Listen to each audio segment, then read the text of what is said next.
I could have pushed her off. Regardless of my position, I was still infinitely stronger than her.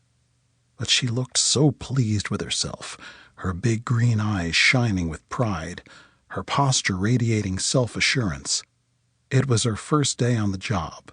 I didn't want to take that confidence away from her. Besides, she'd done a damned efficient job. If I weren't a trained agent, I'd likely be unable to break her hold. "Good one," I praised, smiling up at her. She beamed at me, and her perfect smile knocked all the air from my chest more effectively than her slight body could ever manage. "Thanks." "Scott, Bird." Our boss's harsh voice cut through whatever magnetic pull she had over me. When I looked over to where Franklin Dawes hovered next to the mat, his amber eyes were cold on mine. Katie immediately stiffened and pushed off me, her joyous expression smoothing to a mask of cool composure. "Yes, sir?" she asked in a carefully deferential tone. His gaze softened on her, slightly mollified by her respect. "The CPD have a perp in custody who they think might be linked to several rapes in the Chicago area. Now he's been connected to a murder. I want the two of you to go down to the station to question him. If we have a serial rapist on our hands, the investigation falls under our jurisdiction." I got to my feet, nodding grimly.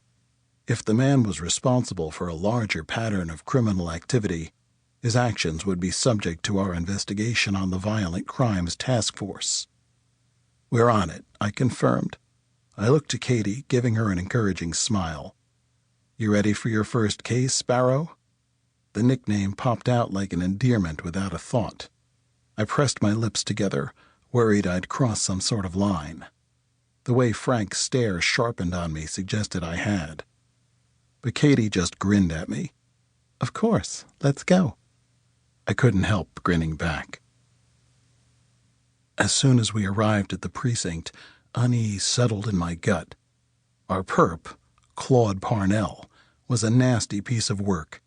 He'd already reduced one of the female detectives to tears. I'd worked with her on a few cases, and I'd never seen her lose composure. I studied the man through the one-way mirror outside the interrogation room. Even his lawyer appeared uncomfortable sitting beside him, edging her body away from his. He gave her a wide smile. It might have been charming if it weren't for the lascivious glint in his dirty dishwater eyes. Objectively, Parnell was an attractive man, his face only lightly lined by age, his graying hair curling around a square jaw. Most women would be flattered by his interest in them. But now, if he did possess a civilized veneer, it was slipping. He couldn't seem to help taunting the powerful women who held him in custody. "I don't know if you should go in there," I told Katie, placing a hand on her shoulder to hold her back. She felt far too delicate beneath my touch. She didn't need to face whatever Parnell might throw at her.